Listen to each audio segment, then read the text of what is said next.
Just before we get started, the complete bios for all of our panel can be found on the event webpage, which you can find by using the QR code on any of the NJBIA literature.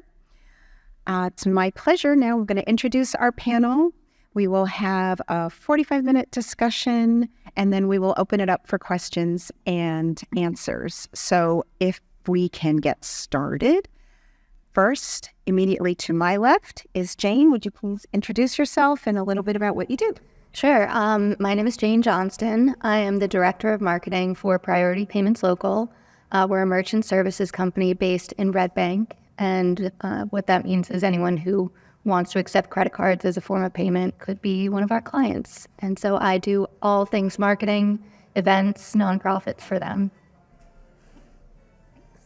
And Dr. Pamela? It's really funny that everybody calls me Dr. Pamela. It's a reminder that I need to go back to school and get that next degree. We are just meeting, and everybody calls me Dr. Pamela. So feel free and encourage me to go back to school, but for free. I am Pamela Major. I am a woman. I am a minister. I am a daughter, and I am a lover of people. My company is Melia Bloom. We're a lifestyle services company, and we teach you to style your life. And that's really the bottom line, whether it's your personal life or your corporate life. We teach you to style your life. We do it in a number of ways through coaching, facilitating, and just having conversation, individual coaching, corporate coaching, working with college students, working with high school students. This is what we do, and we look forward to sharing and serving you guys today. Oh, thank you. And please, Megan. Sure. Good morning, everyone. Megan Pitts. I work for Bristol Myers Squibb, which is a biopharma company based out of Princeton. I work in our Diversity, Equity, and Inclusion office. I've been doing that for about the past 14 months, but the past 18 years before that, my career was in marketing and corporate strategy. For me, the what we call the diversity tipping point, the April of 2020 after the murder of George Floyd, was a pretty pivotal moment in my career. And so I kind of hopped the fence from marketing and went into the work of DEI, which I am loving. It's the hardest job I've ever had, but the most rewarding and purposeful. Thank you. Thank you. So, and this panel is about imposter syndrome. And I have been in higher education, colleges. I have taught at the community college level, the certificate level, university level for a long time. And what attracted me to the topic was something I noticed, especially in the medical assistant space. And for those of you who don't know, in order to get a certificate to become a medical assistant, you have to take certain number of hours of classroom training, and then you have to do an externship. You have to do real life experience in an office. And I found that most of my students were women, mostly mothers, mostly having suffered some life-interrupting event. They were either on unemployment or collecting benefits in some way and doing this to get back into the workforce. And they would get straight A's in classes, but when it came time to do the externship, that's when they would just sort of short out, flunk. They didn't go to the site. They wouldn't perform well. That's really where it just sort of fell apart for them. And that's when I first discovered this phenomenon. And when you interview these young women, they would say, it just was too real. I didn't belong there. No one would listen to me. I didn't feel like it was something I could do. And I've been tracking this phenomenon ever since. And when when NJBIA said, would you like to be on this panel? I said, that's exactly the panel I want to be on, to talk about it, identify it for people, and really find ways to address it and help ourselves to get over it. So I'd like to start the discussion with Dr. Pamela A. And if you could, how do you define imposter syndrome? Where have you seen it in your profession? Sure. Imposter syndrome, it is the belief that you don't belong where you've been placed, essentially. And I've seen it in myself, and I've seen it in many of the clients that I work with. And what I find is that is a lack of self-knowledge. Do you know who you are? Do you know what you're not? Do you remember who helped you? Everybody in this room was helped by numerous people, whether it was a teacher, a mentor, a sponsor, an enemy. Everybody's been helped. And when you recognize that the chair that you sit in is a chair that you don't sit in alone, then it starts to alleviate fears. When you remember the words of your mentors, when you remember the words of the people who told you you were never going to be anything, and here you sit, being somebody, being somewhere, doing something. All of these things serve to help you understand, I may not be comfortable. I'm beginning to think that comfort is overrated. I may not be comfortable, but I'm here. So I'll leave it. Contribute, and then even to the spaces around us, because what you have is valuable, right? To the people around you, to the work that you do, to our broader communities and society. So we kind of do everyone a disservice when we don't embrace the uniqueness of who we are. So I think just changing that profile, that it looks one way or it is one thing, right? It's one thing that I actually love about being a Black woman and Black woman. You're gonna see about 65 million hairstyles. It's just, we got colors, we got textures, that's just, it's just, and it's beautiful. But when I first came into corporate America, I was told by a Black female mentor, don't wear braids, don't do this, don't do that, it's gonna look unprofessional. And that's what I did, because I was like, well, I wanna, kind of advance and succeed, so this is what I have to look like. Don't wear long nails, right? I worked in banking, blue, gray, Black, that's what you wear. And it was kind of killing me on the inside, because I'm like, this is not me, I like color. I'm gonna do this little salmon blazer, what we working with? And so the more that I went on kind of that self-discovery journey and got comfortable and start to value my own unique gifts, and then you also value the unique gifts of other people around you, like, why would we all be the same? Like, that would be really boring.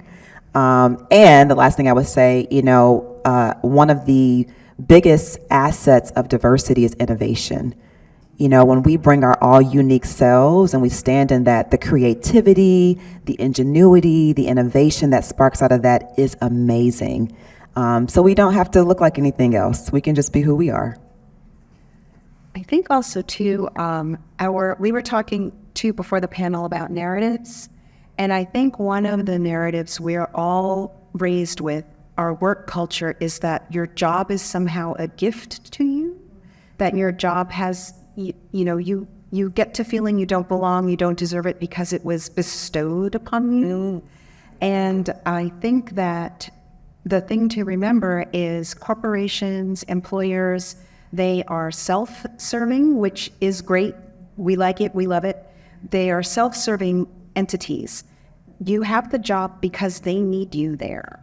You don't have the job because they are being nice to you. You have the opportunity, you have the position because it's serving their purposes. And I think that's one sort of remedy to keep in mind when you're feeling as though, or someone, maybe a peer or someone else in the office, is making you feel as though you don't belong there. Well, yeah, you do, because the organization wants you there. So I was wondering too, if maybe we could go around and identify some circumstances that might trigger feelings of inadequacy or imposter syndrome. Can anyone think of one? I'll start again with our Dr. Pam. Well, I really think you hit the nail on the head when you said someone else in the office. Okay. You have to be very aware that when someone else in the office is trying to plant negative seeds about you in the field of your mind, at that point,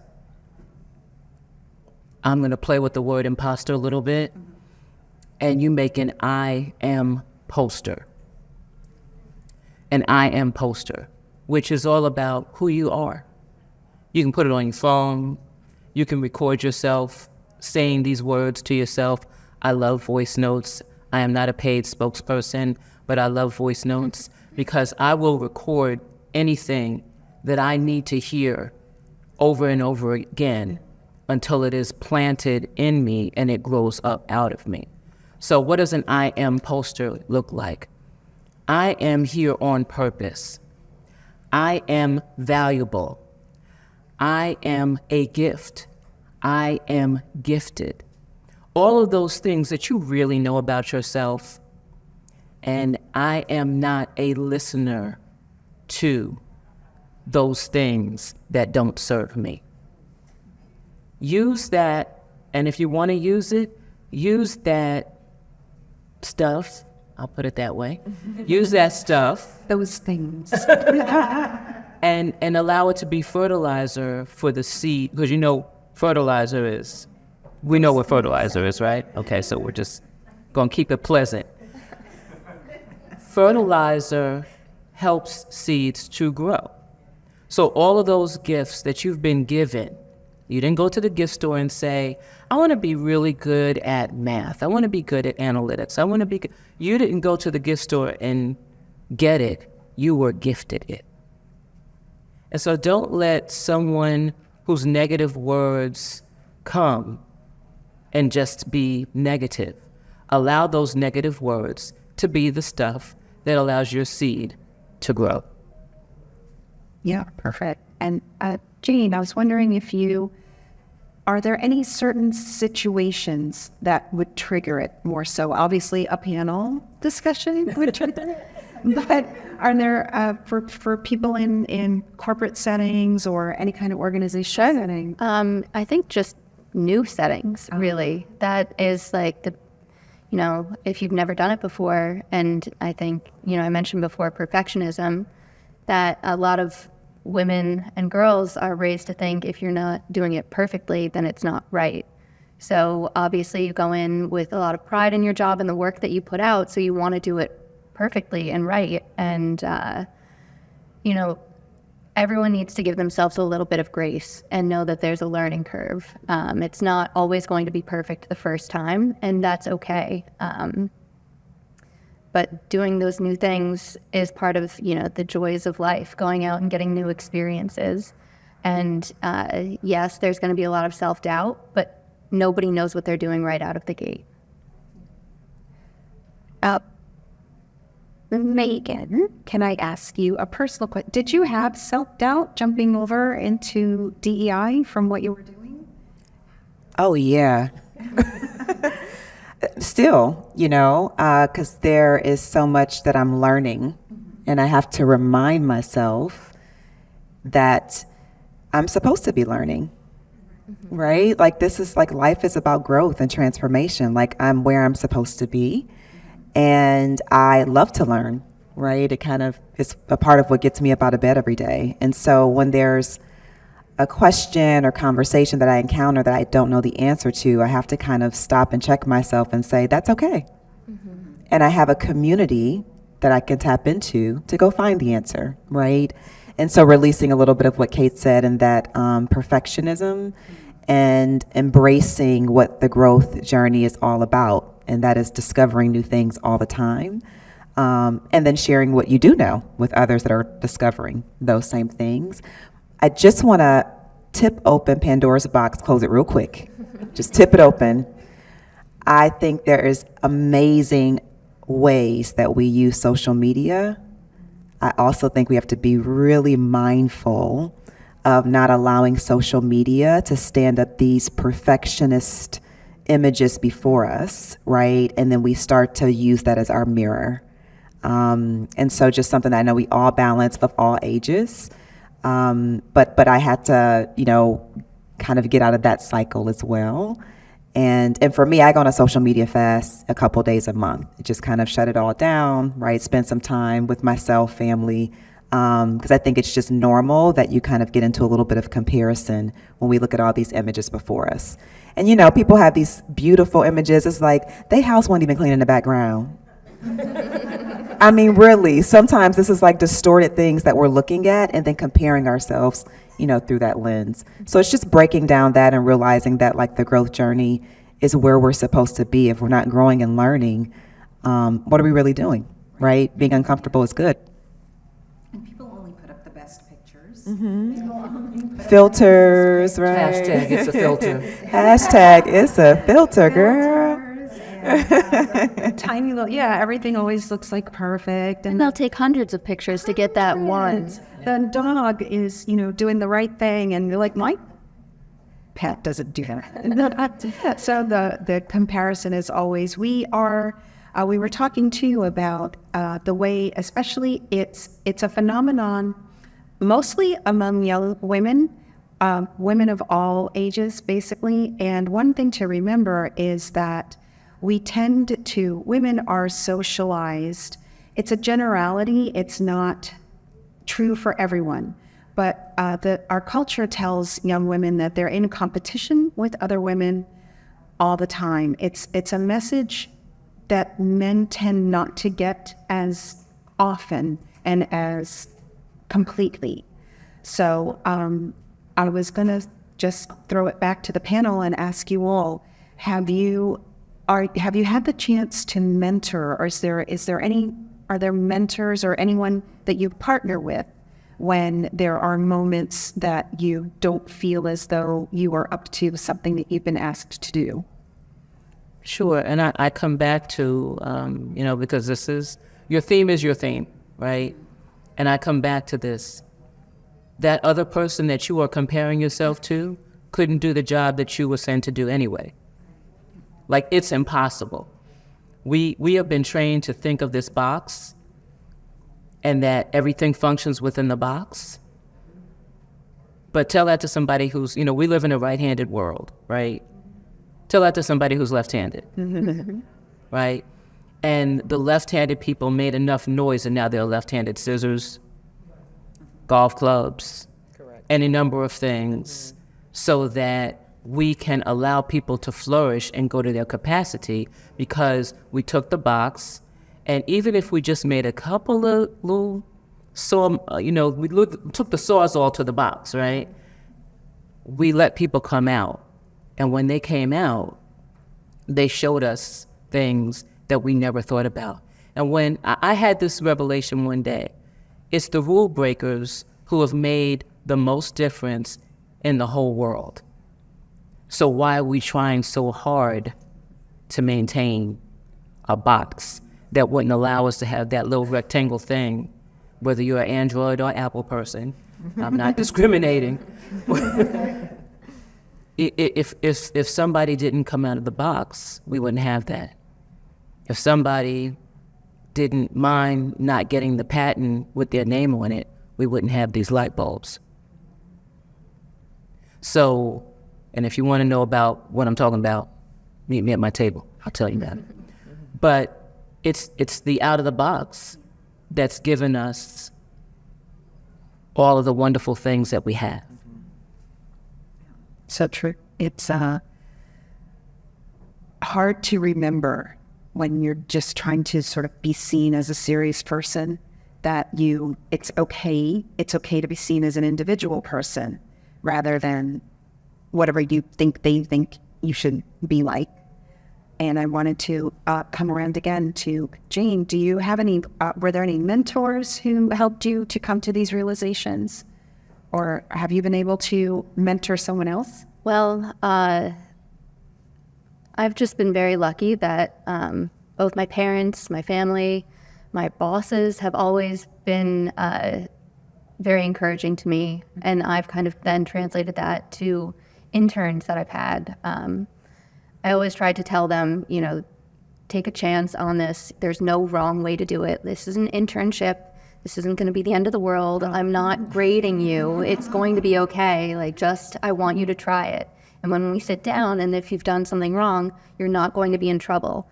Just give it a shot. And that's for both the girls and the boys, because, your first time in that corporate setting or on the Hill, you think, oh my God, what am I doing here? And you can see it on their face. They're gripped by fear. So I always try to just be comforting and serious. I'm not coddling them, but I want them to know it's okay. And this is just a trial. They're dipping their toe into the water. And when I had my first internship on the Hill, which kind of is how I snowballed into the politics career, my internship coordinator did that for me. And so it was really nice. And that kind of taught me how to do it for other people. And that's really important to showing people that it's not the end of the world. If you have, some really mean person who's yelling at you every day when you're 17 at your first internship, you're going to think, oh my God, this is a terrible career. I don't want to do this. So that's really important, I think, to teaching young people that it's going to be okay. And then also modeling yourself so that other people will then see how to treat others. Yeah. And some people in authority think that that's rigor, like they're sort of gatekeepers to success rather than facilitators. Gatekeeping is the worst. So, yeah. But Megan, have you had the opportunity to mentor, or are there any have you been mentored in ways that help you to kind of recognize your value in what you're doing? Definitely. I think, again, as we think about community and that we're, kind of not really traveling alone on our journeys, I'm a huge fan of mentors. I'm a huge fan of organic mentors that, they kind of present themselves along the journey and just taking advantage of those when you see it. But I happen to work for one of my mentors right now. She's my boss. And I think one of the things that she has helped me with so much is her transparency. Because again, we can kind of look at other people, she's the highest ranking woman of color in our company. She's always on platform. She's so graceful and she just always looks like she has everything under control. And then as soon as these big, kind of sessions are over, she's like, girl, I was sweating and I forgot to lay my edges down. It's just like she's so she's so transparent, and so it just makes it real and human, right? That we're all going through very similar things. Like we all get a little nervous. We all forgot. Oh man, I meant to say that, or it's all happening. And so I just think transparency is really important to break down some of those fears that can erect themselves within us. And then I just try to kind of embody and model that as well with the mentors that I do have now. Particularly, I'm very passionate about mentoring young women in urban settings, and kind of historically under-resourced environments where they sometimes don't see, their exact gifts that they bring to the world modeled in certain areas, right? And so the transparency lets them know, like, I'm from the hood, y'all. I'm cleaned up, this little blazer look cute, but trust me, there's a very similar journey that we've all experienced, and that transparency, I think, just goes a long way. I think it's true, and somehow being open and listening to people when they have words of encouragement instead of a lot of times our family and friends, you think, oh, of course they love me, it's not important, but that's still important input with people who know you. Your family not only loves you, but they know you. So if they're saying that you're doing well, I mean, it's easy to discard that, but I don't think we should. And we had, before we, I think, might open it up for questions, I wanted to say that I did have a superior who turned into a mentor. He was a dean at Seton Hall, and I was going in for a comprehensive exam in my program. And if you fail this exam, you're out of the program. And if you pass it, you move on. And of course, I mean, high stakes. I don't belong. I didn't study. It didn't work. What am I going to do? And he said to me, who are they to test you? I said, oh. Facts. And yes. Who are they to test you? I said, okay. All right. There you go. So we thought, can we open it up? Are there any questions, comments, observations, anything that anyone wants to say? Yes. I believe they have a microphone to come around and ask. Thank you. Hi, my name is Kyra Faison Gardner. Thank you so much to the panel. You said so many beautiful things. The one time when I had the worst bout of imposter syndrome was in a situation that I put myself in specifically because it was supposedly a group of allies. One person said something really horrible, not nice, and nobody said anything, nobody stepped up, including myself. I did not defend myself. So I recognize that not everyone you're for is for you. That was a hard lesson to learn. But Dr. Pamela said something that was helpful about fertilizer, because that was specifically, what I could use for something like that. But do you have any suggestions for situations like that? I think we're all in this room because we are vulnerable sometimes. So when you make an effort and you think you find a place to grow, and then something like that happens, do you have anything that would be helpful in a situation like that? Well, this is unfortunate. What I'm about to say is unfortunate. I wait a while before I believe somebody is an ally. I was in a meeting after a presentation, and the director of this particular organization was not able to come to the presentation. Normally, a representative would come, and was not. And I made a statement about misinterpretation of something that another agency came to. And she began to berate me because I didn't know her organization and, all of these things. And this was one of those times I didn't become paralyzed, because I have. And I said, my mother taught me how to read when I was 5 years old. When I was very young, I went to pre-K knowing how to read. I read your brochure, and I gave them your phone number. If they didn't understand that, I don't know what to tell you. So there are those times when I have to, I can go toe-to-toe with the best of them. I really can, and I have. But then the other times when I've been paralyzed, I go home and I think about it. And I say, if I could replay that, what would I say? And then I put that in my bag of tricks, because guess what? It's going to happen again. It's going to happen again. And so when it happens again, I've got ammunition. And if I really feel that strongly about it, I might go back to the person and say, when we had that conversation and I noticed that you said this, tell me more about that. Right? Because I believe in Kleenex therapy. I'll go home and cry. It's not a big deal. I'll go home and cry. I might cry in front of you. But when I come out, and I say this to you all, tears to me, it's like spinach to Popeye. It only makes me stronger. So, yeah, either step to them at that moment, come back, and then talk to them again later, or just put it in your bag of tricks. And then when the next person that comes around to say those things, you have your line. Yes, another question?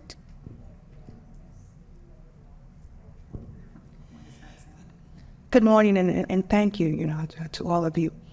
Very vulnerable right now, so forgive me if I'm not very clear.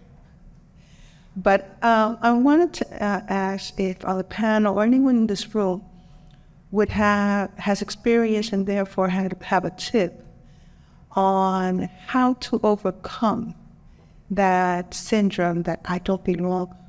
For me, more of, do I still belong? That I face, not necessarily because I am a woman or a minority, but because of my age. It's ageism. Someone said earlier, you're young, whippersnapper, move to the side. But I think we've gone to the other extreme, where now it's like, you're past due, go take care of the babies, go take care of the grandbabies, you don't know what you know. And very similar to what Megan said, it's like, I'm still in meetings, I know what I know. I know I'm good at what I do. And I'll be in meetings and it's like, I just said that.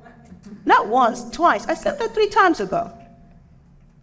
So again, it's more in the interest of not allowing it to make me frustrated, bitter, of knowing that I still have much to offer and wanting to be offering, Has anybody experienced, as I have a tip on how they've overcome that? Not because the males are not allowing you, not because you're young, but quite the contrary, because of ageism.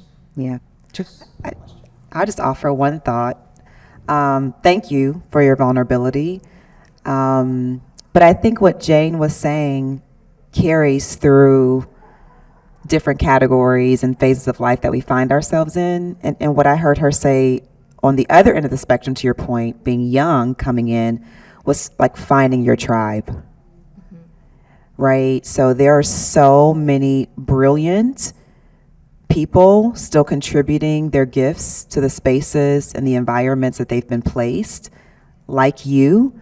And I think it's a matter of finding your tribe that may not be in your immediate, kind of daily environment, but they're somewhere.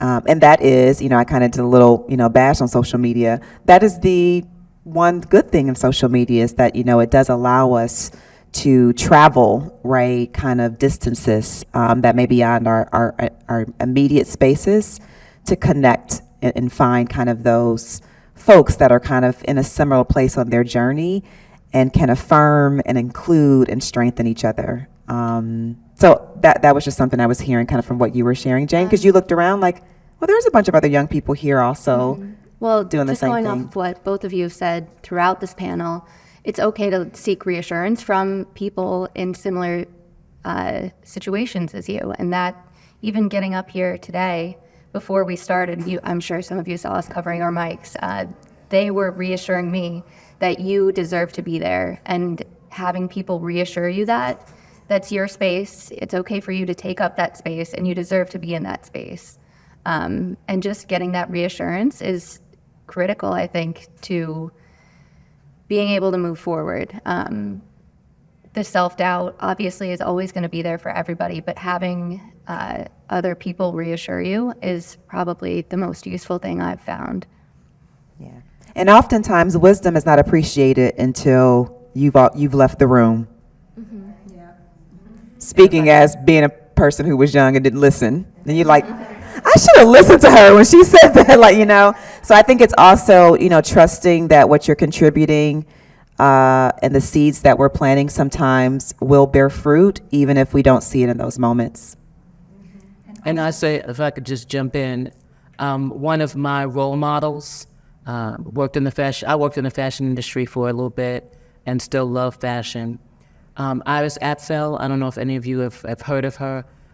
Please look her up. She just turned 102. 102.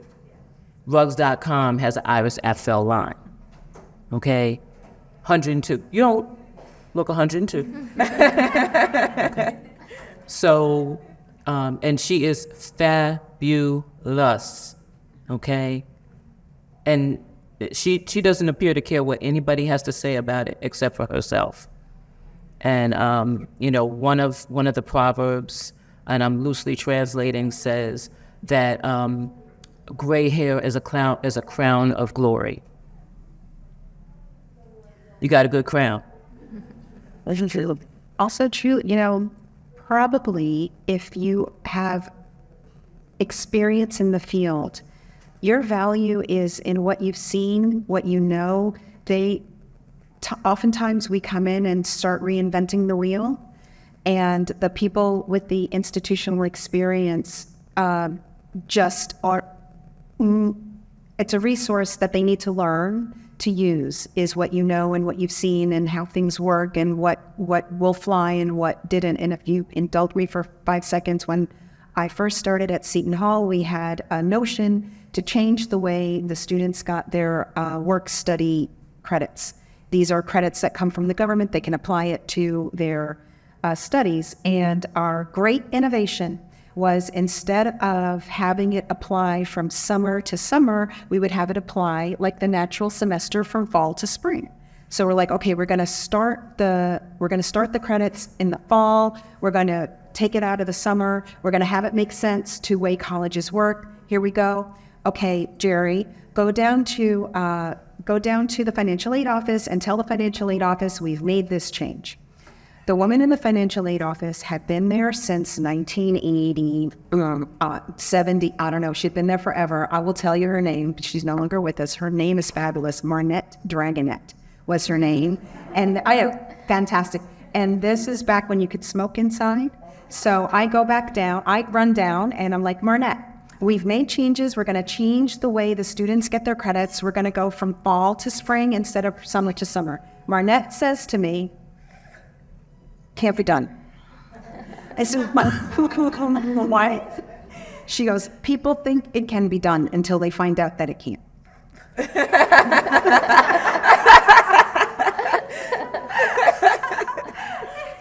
Because it turns out it's federal money. The federal fiscal year is July 1. That's what happens. I have been here forever. I know that. And I hope you had fun at your meeting. If you had come to ask me, I could have told you. So That is funny.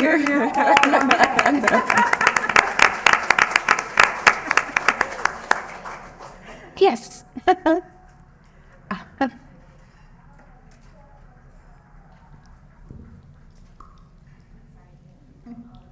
That's on the other.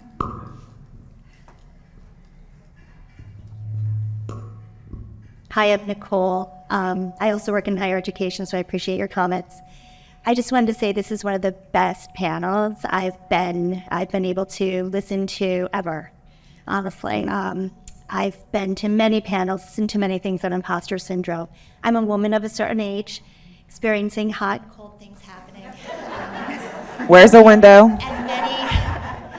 And women will often say to me, I'm so glad to know you. You're a woman. You're a woman of power. You do this and you do that. And people say those things to me, and I'm shuddering because inside I'm, nervous. Or standing up here, even saying this to you. I just wanted to say thank you from the bottom of my heart. This has really been very eye-opening. So many things that you said today really resonated with me, and I hope that I'll be able to pass them on to other women that I've worked with. Doesn't matter what age we are, but we all feel this, so thank you. Thank you.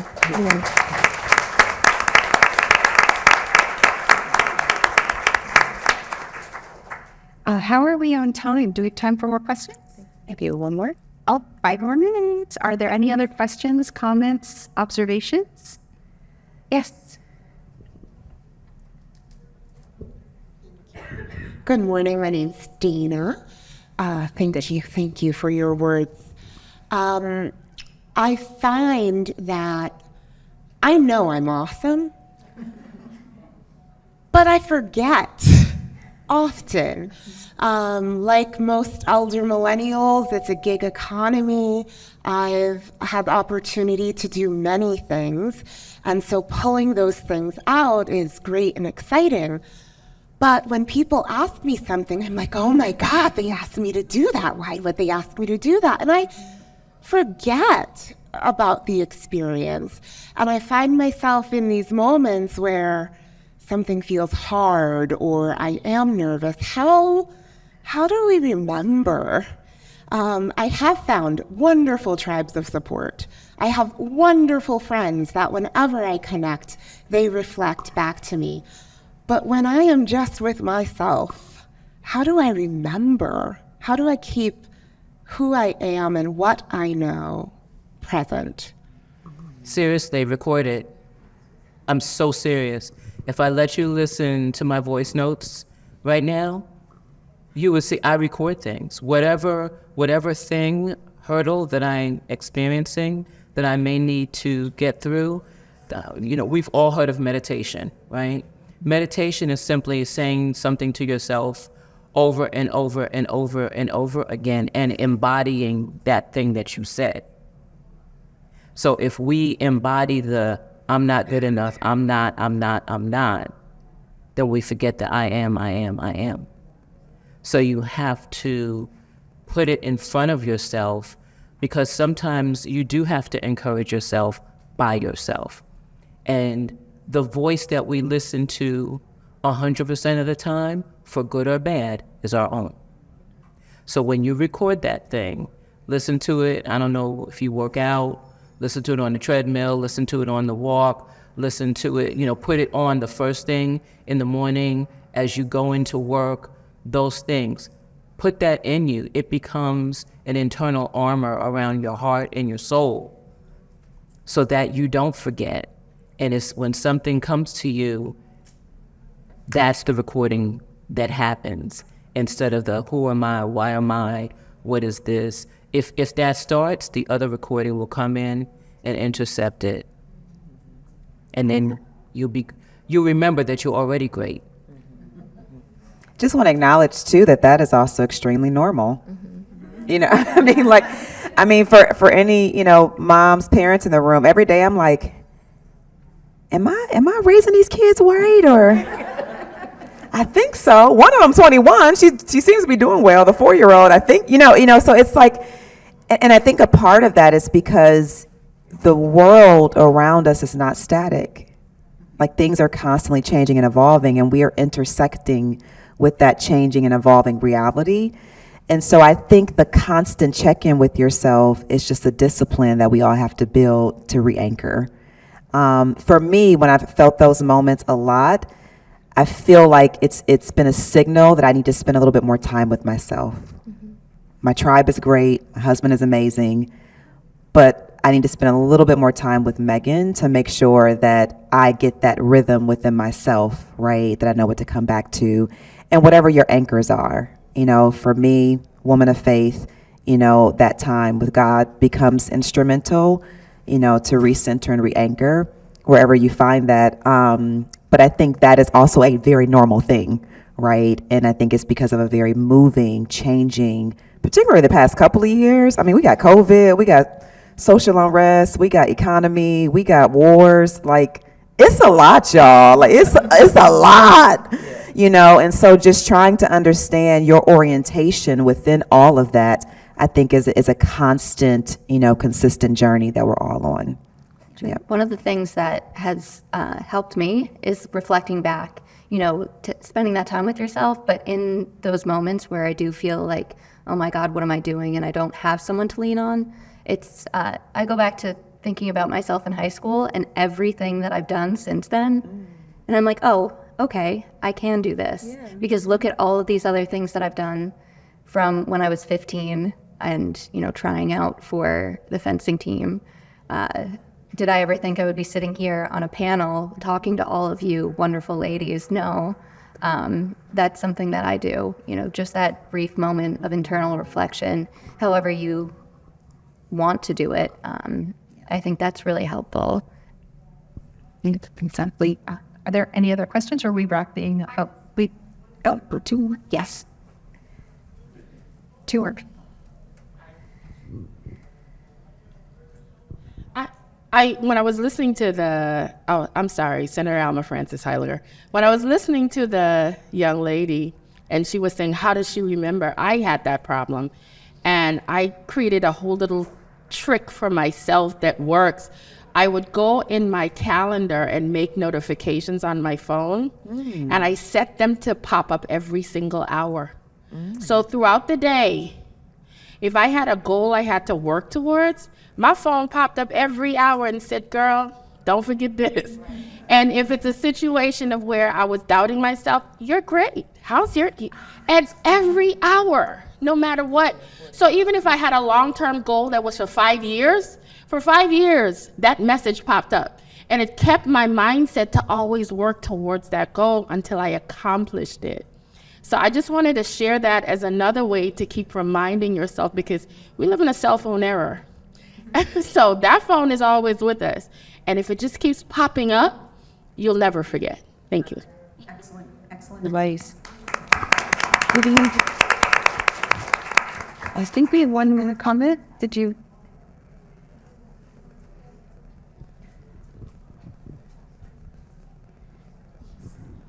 I guess what I'm hearing today is there's lots of places to recharge, like church, coming to this event, taping yourself. There's lots of ways of recharging, and I'm just very proud that I work at an organization that's all about women's empowerment and recharging and, personal and professional growth, which is the YWCA Northern New Jersey. And so I would recommend to people to keep coming to events like this, finding organizations like ours that are focused on women's empowerment in lots of forms, whether it's Motherhood Uncensored, which talks about, how do you do that work-life juggle? Because there's so many things that we are trying to juggle and so many complexities, and being able to be in a room with other people who are going through what you're going through. Like, we shouldn't just be in our own little echo chamber listening to ourselves all the time. Like, let us all go to the places, wherever those places are. Let us make time. Let us put it on our calendars quarterly, semi-annually, monthly, weekly, to go, hear other voices that help sustain us. And, whether that's an organization or your church or your book club or, a million other places, like, look for the good and go to it. Yep, exactly. Thank you. So I think we are out of time. So I just wanted to thank our panel, Jane Johnston,